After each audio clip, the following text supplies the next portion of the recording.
जब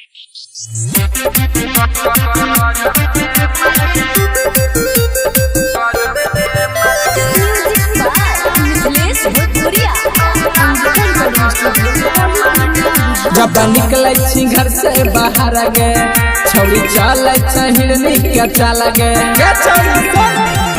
जब निकले छी घर से बाहर गे छौरी चले हिरनी के चल गे। देखी छौरा सब हो छौ बेहाल गे छौरी लागे छ गजब के माल गे। देखी छौरा सब हो छौ बेहाल गे छौरी लागे छ गजब के माल गे।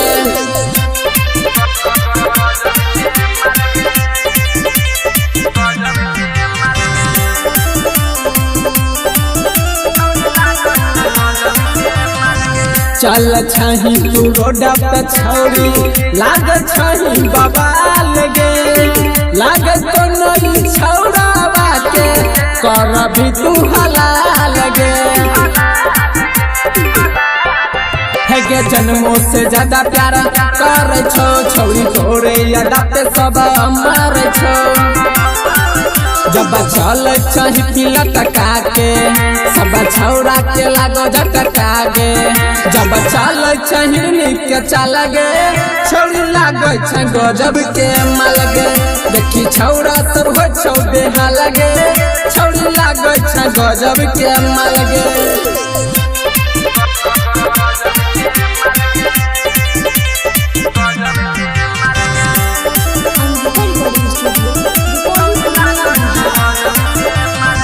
रोशन कुंदन के देखी के छौरी करे छ खूबे बड़ाई गे।